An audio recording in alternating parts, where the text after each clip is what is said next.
estructuras que llamamos folículos. Folículo linfóide.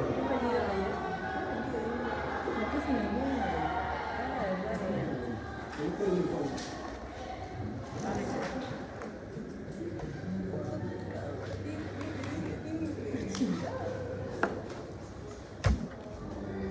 Entonces tenemos estructura del tejido inmunitario, inmunológico. Inmunitario más que nada es por su función, pero estructuralmente, histológicamente, es un tejido linfoide. Está formado por folículos linfoides, y esos folículos linfoides están formados por, en su gran mayoría, por unas células que se llaman linfocitos. Linfocitos. Que pueden ser T, que pueden ser B. ¿Son los únicos? No. Aparte de linfocitos, también vamos a tener macrófagos, pero en menor grado, macrófagos, en menor cantidad.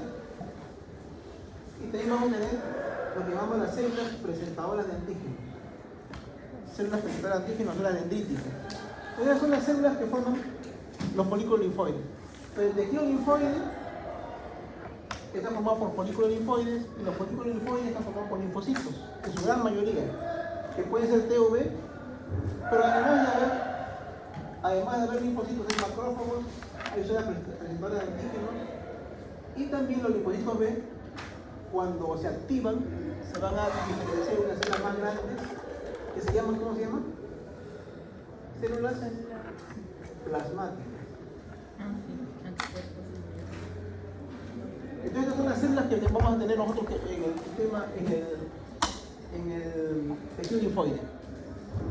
Que por la función que es inmunitaria se llama sistema inmunitario, ¿no? Inmunitario significa que significa que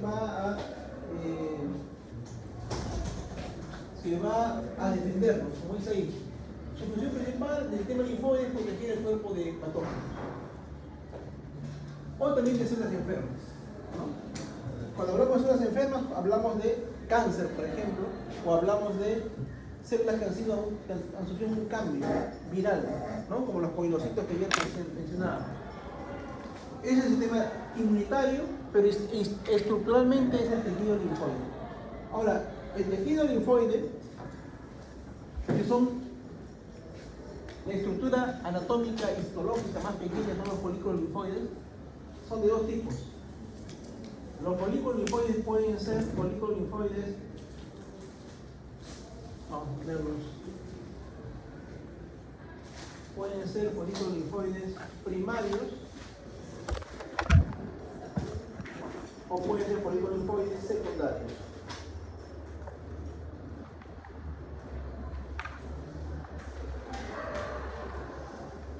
Primario y secundario.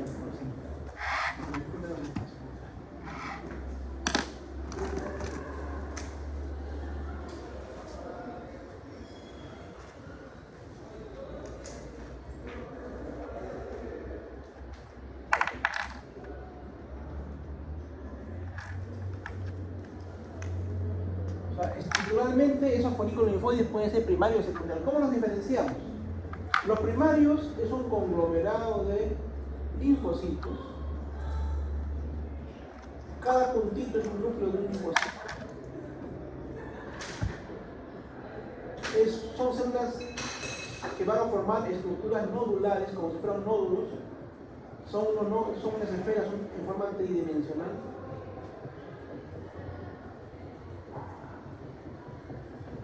Entonces, una gran concentración de linfocitos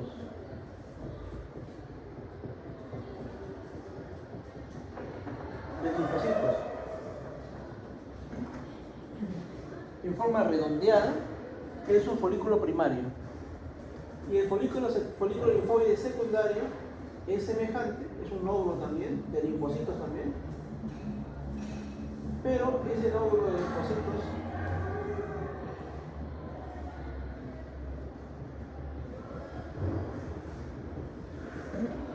va a tener diferencia, va a ser diferente.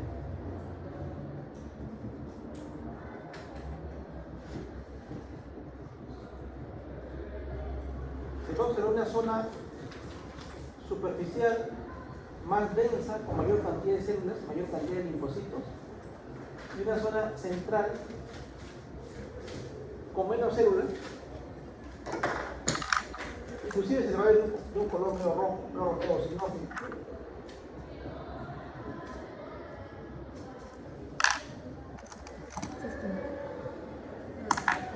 Sí.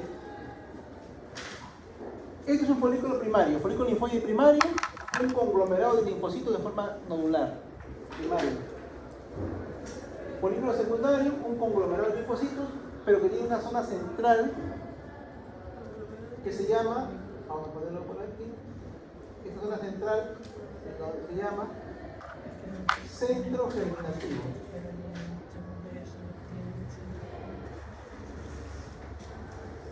Profesor, conglomerado y nódulo es lo mismo. ¿Bueno, qué? Si yo digo en el linfocito secundario, digo nódulo de linfocitos, es igual que conglomerado de linfocitos. No, nódulo es. Creo que estoy haciendo una. La fórmula es. O sea, la forma es un nódulo, porque tiene forma redondeada, ¿no? Es un nódulo. Pero que se le llama folículo. Se llama folículo linfoide. Folículo linfoide es el término. Y tiene forma nodular. Simplemente digo conglomerado porque es un conglomerado que tiene una forma nodular, ¿no? Una forma nodular. Porque un conglomerado puede tener forma cúbica, puede tener forma alargada, ¿no? Es un conglomerado pero que tiene una forma nodular. Entonces, los que son primarios no tienen centro germinativo y los secundarios tienen centro germinativo. ¿Qué hay en estos folículos?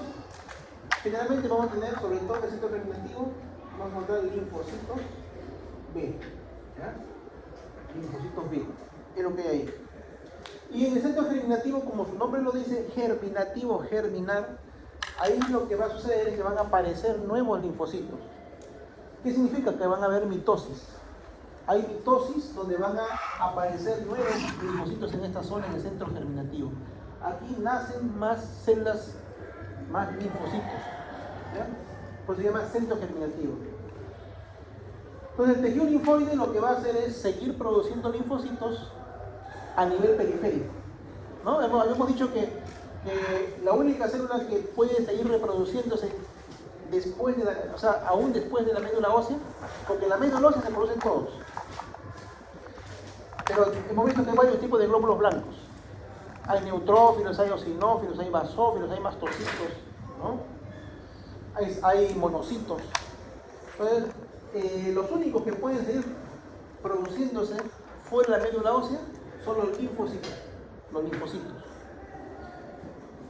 ¿Y dónde se reproducen? Por ejemplo, aquí en los centros germinativos de los folículos linfoides. Secundario. Claro, si tiene centro germinativo es secundario, ¿no? Entonces los folículos linfoides son la estructura más pequeña del tejido linfoide. El conjunto de folículos linfoides forma el tejido linfoide. Y el tejido linfoide va a estar organizado en dos formas. Se va a organizar en dos formas. Célula presentadora de antígeno. Entonces va a estar en dos formas el tejido linfoide. Se puede organizar en órganos linfoides, ¿ya?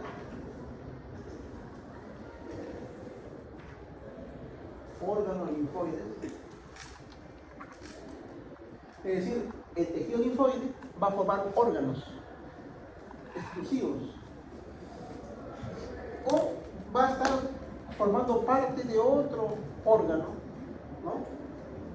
Y eso es lo que llamamos el tejido linfoide asociado a las mucosas. Entonces, cuando está formando órganos, el tejido linfoide forma órganos propios, órganos linfoides. Ahí vamos a tener estos ejemplos. Vamos a tener el ganglio linfático, es un órgano linfoide. El ganglio linfático es un órgano linfoide, es un tejido exclusivamente linfoide. Tenemos el timo, igual, es un órgano independiente linfoide, con tejido linfoide. Y tenemos el vaso. El vaso es un poquito más complejo. El vaso Tiene tejido linfoide, pero además tiene otras estructuras que vamos a ver después, ¿no? Pero también se considera un órgano linfoide, aunque no es exclusivo, pero sí es un órgano linfoide. Mientras que al otro lado tenemos el tejido linfoide asociado a las mucosas. ¿Va a haber tejido linfoide? Sí. ¿Van a haber folículos linfoides, tanto primarios como secundarios? Sí. Pero no van a estar formando un órgano propio, independiente, sino que van a estar dentro de otro órgano. Van a estar, por ejemplo, dentro del sistema respiratorio.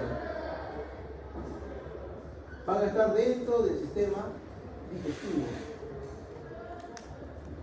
O dentro del sistema urinario.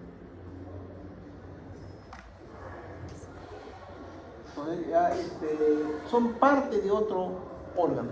¿Y dónde están? Como se llama tejido linfoide asociado a las mucosas, se encuentran pegados a la mucosa.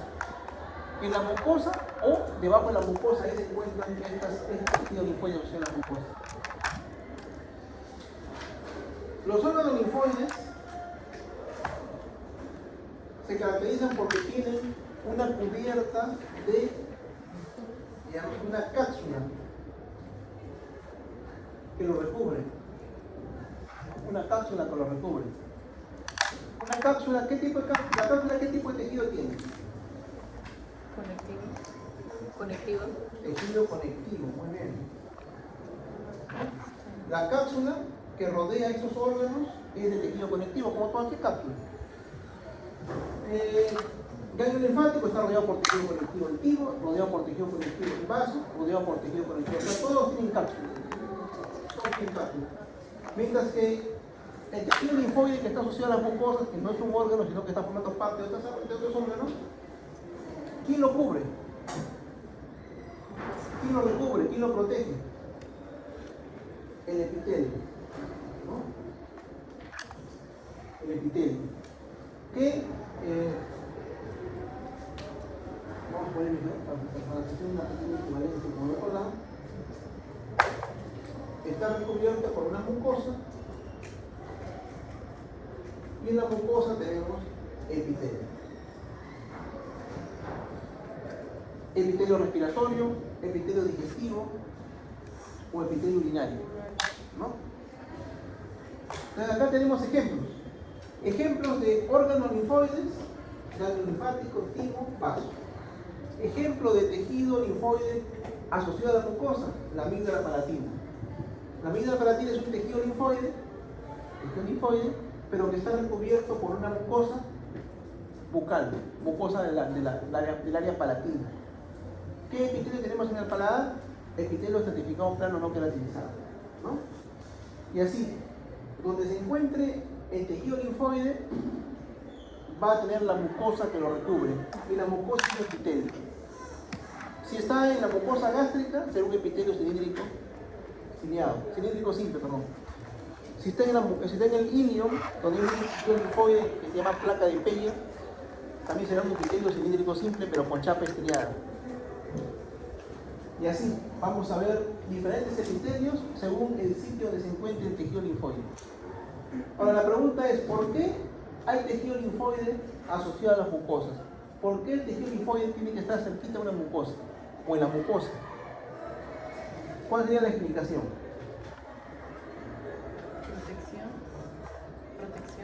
¿Protección? ¿Por qué? Tibio, ¿por qué? Está bien, pero a ver, explícalo por qué.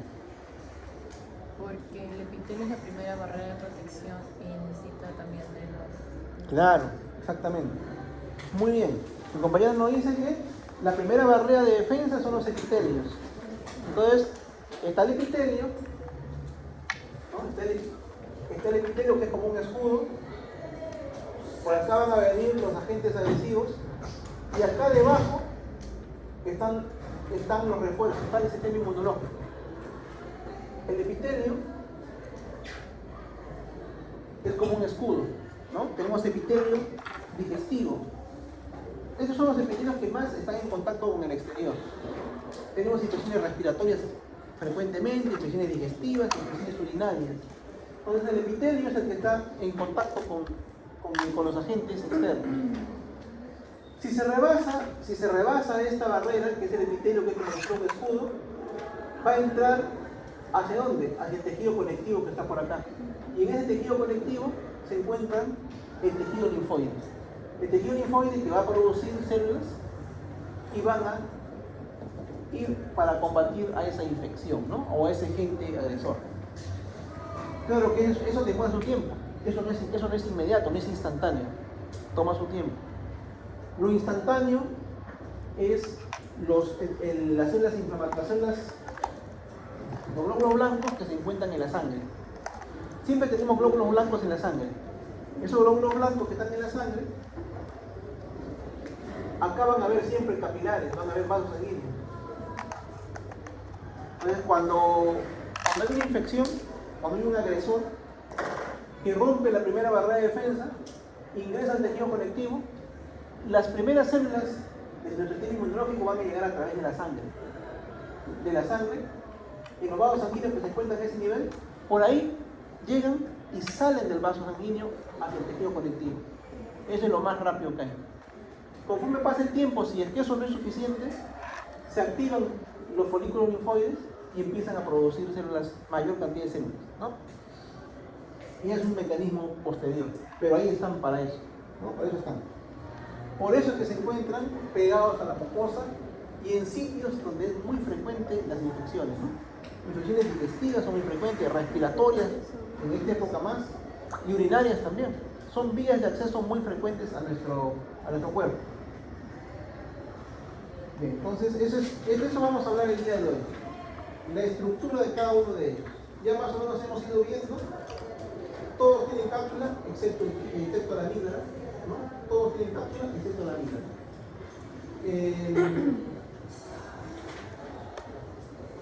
El timo, su función principal es la maduración de los glóbulos blancos en linfocitos T, ¿no? T viene del timo, linfocito T, maduración de linfocitos T. Ahora, el ganglio linfático y el vaso tienen una función muy parecida. La única diferencia es que el ganglio linfático, ¿qué recibe el ganglio linfático? El ganglio linfático está conectado a nuestro sistema linfático, a los vasos linfáticos, que son unos vasos muy finitos, que solamente tienen endotelio. Entonces, el ganglio linfático, ¿qué recibe? Linfa. ¿No? Hacia el ganglio linfático llega la linfa.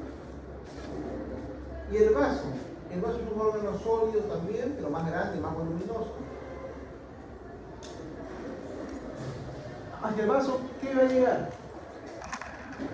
¿Linfa? No, llega sangre.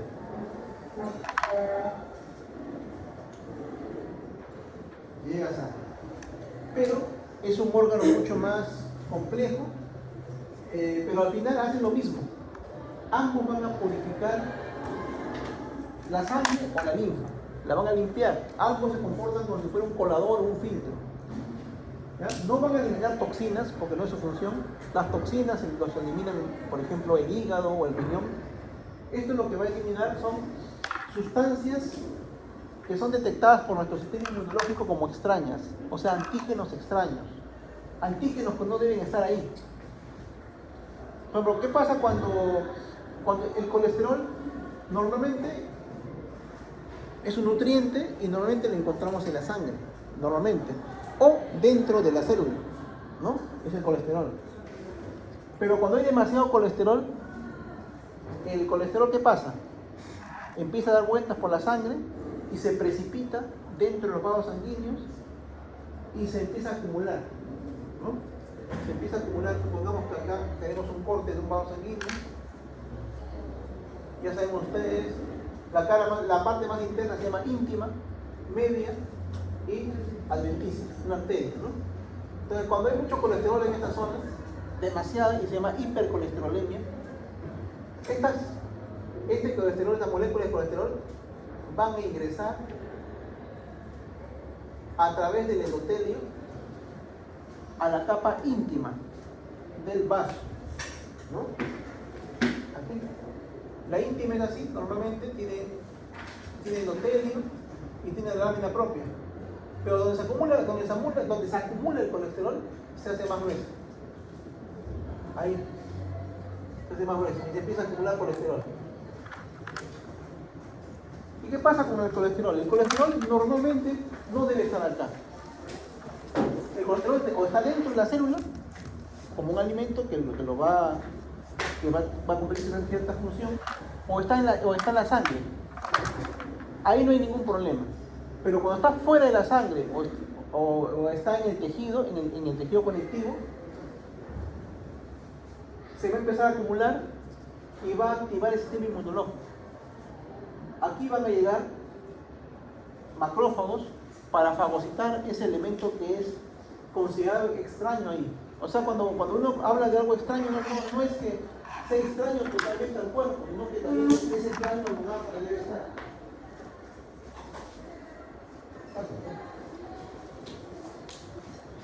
O sea, cada cosa en nuestro cuerpo tiene su lugar. Por ejemplo, la melanina, ¿dónde debe estar? En el epidermis, ¿no? Pero hay casos en los que la melanina se sale del epidermis y el epidermis no se encuentra en el epidermis, está en la dermis. En forma natural ocurre cuando nos rascamos. Cuando nos pica y nos rascamos, pequeñas porciones de melanina pueden meterse en la dermis. Cuando hay mucha radiación solar también se empieza a ver mayor producción de melanina y esa melanina se puede meter a la dermis. Los lunares también hacen eso, las pecas, etc. Bueno, lo cierto es que la melanina puede salirse del epidermis y meterse en la dermis. Cuando eso ocurre también se reconoce como algo extraño y lo fagocitan y se lo llevan a otro lado. O sea, lo que es extraño no es solamente externo, sino también es algo propio nuestro pero que no está en su sitio, ¿ya?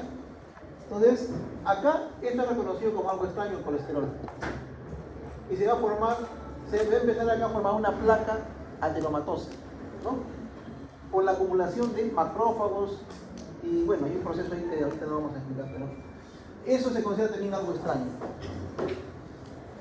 Entonces, en todos esos procesos interviene nuestro sistema inmunitario, ¿ya? A lo que iba, linfa y sangre, ¿ya? Los ganglios linfáticos van a recibir, por ejemplo, ese pigmento, la melanina que se desprendió cuando nos hemos rascado, pero es un rascado constante, no hay personas que se rascan todos los días. Una vez que nos rascamos no pasa nada. Hay personas que pican el cuerpo y se rascan a cada rato, en esas personas. Entonces, esa melanina que se desprende es fagocitada y llevada por los macrófagos a través de los linfáticos hacia los ganglios linfáticos regionales. Si eso ocurre, por ejemplo, acá en el brazo, a través de los linfáticos va a llegar a los vasos, a los ganglios linfáticos de la axila, ¿no? Y en los ganglios linfáticos de la axila vamos a encontrar melanina. Si alguien se hizo un tatuaje por acá, lo mismo, el tatuaje puede desprender pigmento y se va a la dermis. Y ese pigmento también es atrapado por los macrófagos y van a tratar de llevarlo hacia los ganglios linfáticos regionales. Cualquier sustancia, inclusive lo que inhalamos. Si estamos en un sitio muy contaminado, no hay mucho smog, mucho polvo, mucho humo de los carros y no hay protección, alguien, por ejemplo, que trabaja en la avenida Bancay todo el día, ¿no? Durante todos los días, durante muchos años, ¿qué va a pasar? Todos los días está absorbiendo ese polvo, ese humo de los carros que a nivel molecular es carbón. Ese carbón, nuestro cuerpo va a venir un momento que no va a poder contenerlo y va a ingresar a los alvéolos. Ingresa a los alvéolos y los macrófagos van a empezar a actuar para fagocitar ese carbón. ¿Y a dónde se va? Se va por el sistema linfático de los pulmones hacia los ganglios linfáticos regionales del pulmón. Y vamos a encontrar unos pulmones negros, unos ganglios linfáticos negros, ¿no? Porque están muchos años respirando eso. Y si es en una mina, peor, ¿no? A no ser que tengan sus elementos de protección personal. Entonces todo eso va a llegar al ganglio linfático y ahí debería quedarse. ¿Por qué? Porque el ganglio linfático se va a comportar como un colador. El vaso y el ganglio linfático en realidad van a ser como coladores.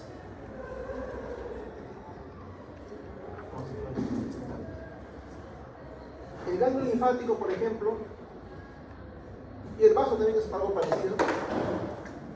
El ganglio linfático es una estructura redondeada, media riñonada, más o menos así, que tiene una cápsula, y tiene unos vasos que ingresan la linfa. Tiene vasos que ingresan la linfa, tiene varios vasos que ingresan la linfa. Esos vasos que ingresan a la linfa se llaman vasos linfáticos aferentes. ¿Ya? Entonces acá tenemos a los vasos linfáticos aferentes. ¿Y qué cosa va a ingresar por aquí? La linfa. Por aquí ingresa la linfa, por aquí ingresa la linfa, por acá también, por acá también. En esa linfa va cargada las sustancias extrañas de nuestro cuerpo que no las quiere, ¿no? Y el segundo va a llegar al ganglio linfático. Van a llegar hacia un espacio que se encuentra debajo de la cápsula, que es el equivalente a un capilar, que se llama seno. Como está debajo de la cápsula, se llama seno subcapsular. Seno subcapsular. Entonces la linfa ingresa por los vasos aferentes, que son varios, hacia el ganglio linfático. Y se van a introducir directamente a los senos, al seno subcapsular. Seno subcapsular. La cápsula, que está en negrito, es tejido conectivo. Y la cápsula también se va a ramificar y va a ingresar dentro del ganglio. O sea, van a ver tejido conectivo que ingresa al ganglio. Ese tejido conectivo que ingresa al ganglio se llama trabéculas.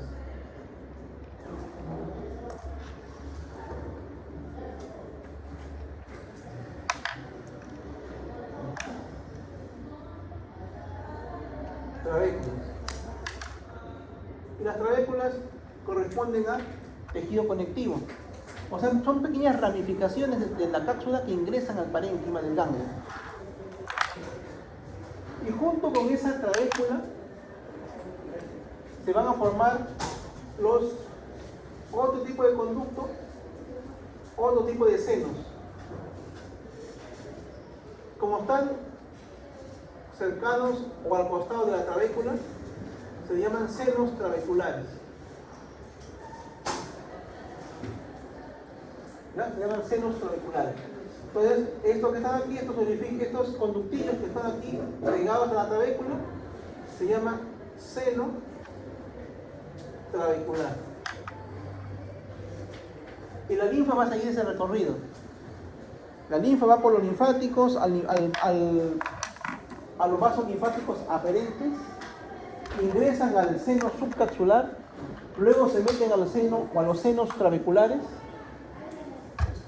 y siguen su camino hacia el centro, acá, donde también van a haber más trabéculas, más senos, al centro, y aquí vamos a encontrar el seno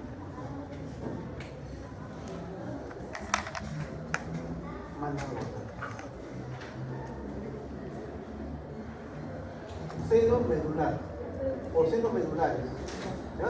Porque hay muchos. Y de los senos medulares va a salir la linfa a través de el seno, pero a través del vaso linfático eferente.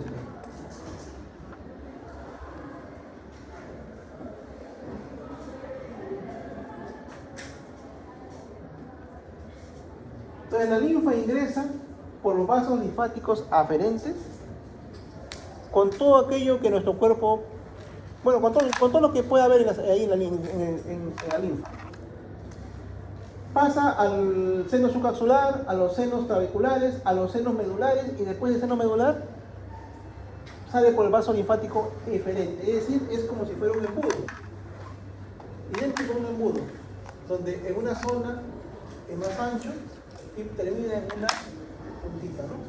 Entonces acá están los vasos linfáticos aferentes y por aquí sería el vaso linfático eferente. Por aquí entra la linfa con todas las sustancias que puedan llegar, bacterias, virus, hongos, células neoplásicas, todo puede llegar por ahí. Y por acá ya debe salir la linfa sin nada de eso, ¿no? Todo aquello que no debe estar en nuestros tejidos se queda atrapado ahí en el ganglio. En el vaso es parecido, ¿verdad? La diferencia es que en el vaso ingresa sangre, en cambio acá ingresa linfa.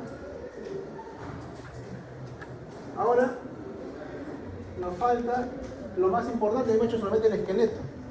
Nos falta lo más importante, el tejido linfoide. El tejido linfoide van a ser los folículos, ¿no? Los folículos que van a estar por acá. El folículo ya sea primario, ya sea folículo secundario, van a estar acá.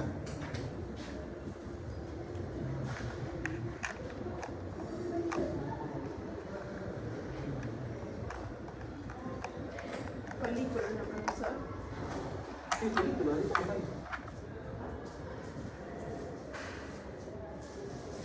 Folículos. Folículos primarios o folículos secundarios.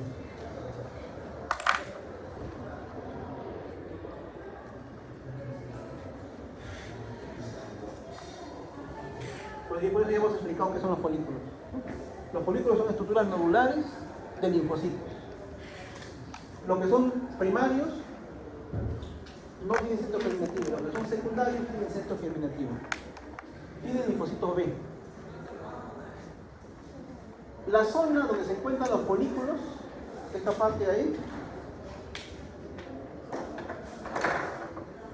esta parte donde se encuentran los folículos de acá hasta acá, se conoce con el nombre de corteza. La zona central se conoce con el nombre de médula. Y la zona que se encuentra entre la corteza y la médula, que sería esta parte de acá, se conoce como paracorteza. ¿Ya? Entonces tenemos corteza, tenemos médula y tenemos paracorteza. Esas son las tres partes que tiene el ganglio. En la corteza encontramos los folículos linfoides. En la paracorteza hay tejido linfoide, pero ya no forman folículos, está en forma difusa. Y en la médula ya no hay tejido linfoide. En la médula hay linfocitos, hay células plasmáticas, hay macrófagos, pero en forma diseminada, ¿no? O formando dos cositas que hay acá. Uno son los senos, que hemos dicho que son estructuras como si fueran capilares, pero donde circula la linfa. Seno medular, está en la médula. Se llama seno medular porque está en la médula. Y lo otro que hay aquí en la médula son unos cordones de células que ya son unos cordones de células que justo le decía que tiene células plasmáticas, linfocitos y macrófagos. Tienen cordones.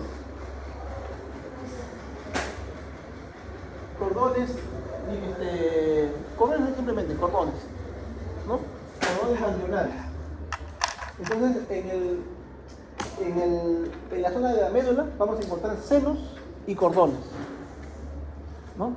Los senos son espacios vasculares donde va la linfa y los cordones no son espacios, son estructuras sólidas que tienen colágeno, que tienen linfocitos, tienen macrófagos y tienen células plasmáticas. Eso tienen los cordones, ¿no? En la parte central. Pero ya están así en forma, ya no están organizados formando folículos, sino que están ahí formando filas de células. Esas filas de células se le llaman cordones. Y eso pasa en el ganglio. El vaso es parecido. Acá, en el caso del vaso, ingresa la sangre con glóbulos blancos, con glóbulos rojos, con plaquetas. Y en ciertas zonas del vaso, que vamos a ver ahora, donde hay, en el vaso ya no van a haber senos, sino en el vaso lo que hay son sinusoides.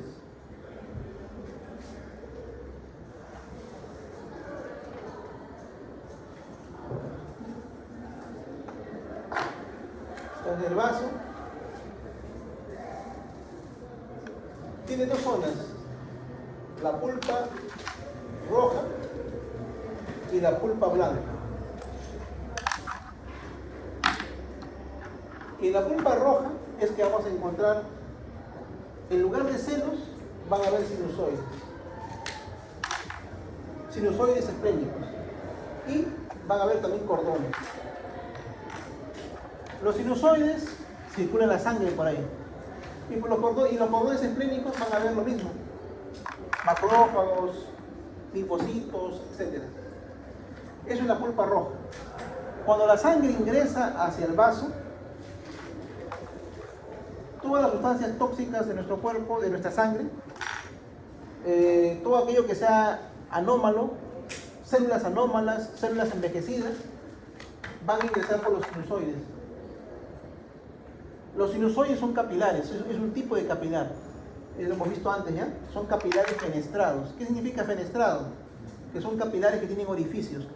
Imagínense una quena. Una quena es un tubo con muchos huequitos, ¿no? Igual, los sinusoides son unos conductos, unos capilares, pero que tienen muchos huequitos. Y por esos huequitos escapan las células que están anómalas.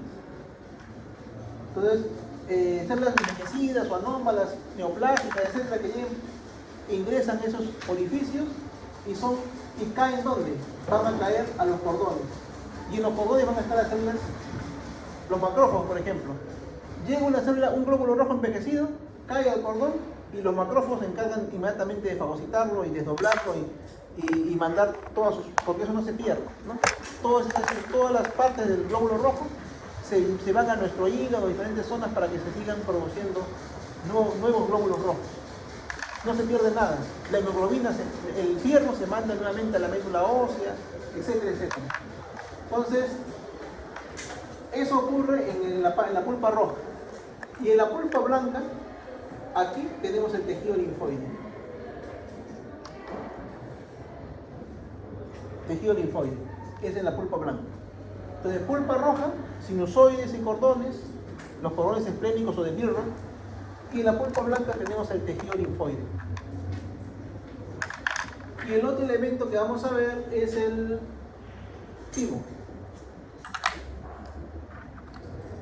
El timo ya dijimos que tiene su función principal, la de maduración de los glóbulos, de los linfocitos T, ¿no? Y el timo es un órgano que tiene una característica importante o propia, característica que no tiene otro órgano. Su estroma está constituido por células reticuloepiteliales.